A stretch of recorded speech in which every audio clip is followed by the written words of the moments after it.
Swiss darning is also known as duplicate stitch, and basically what you are doing is duplicating the shape of a knitted stitch on top of an existing stitch. To do this, it's best to use a blunt ended needle like this one. Begin by coming in at the bottom of the work at the base of a knitted stitch.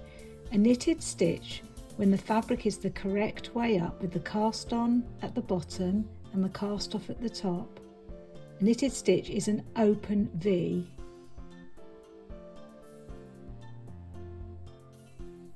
So to begin your Swiss darning, you take the needle in at the base of the stitch, cleanly through the gap, being careful not to split the stitches.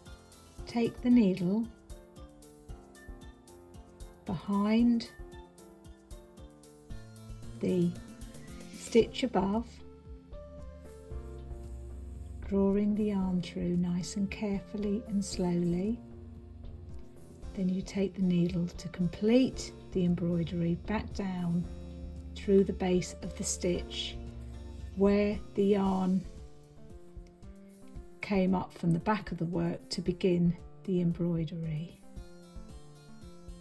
You need to be very gentle on how much you pull the yarn because you want it to cover the stitch and not expose the stitch underneath.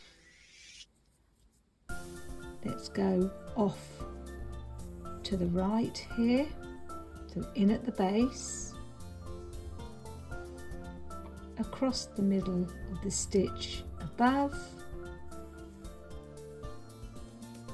and then back down through the base.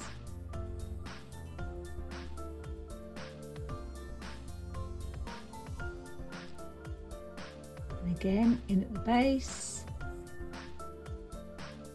across the middle, the stitch above, and down through the base.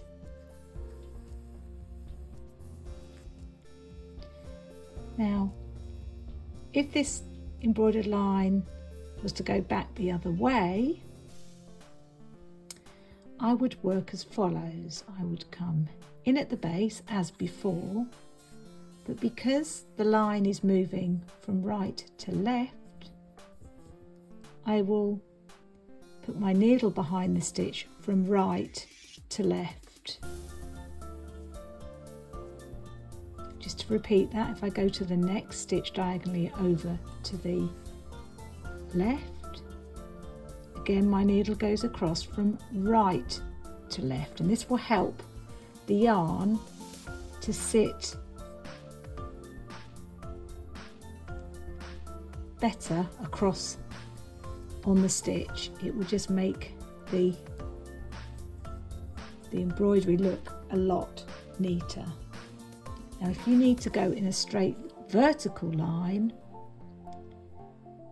you're going in through the middle as before, the middle of the stitch below, but it's at the base of the new stitch that you're embroidering. Needle through the middle of the stitch above,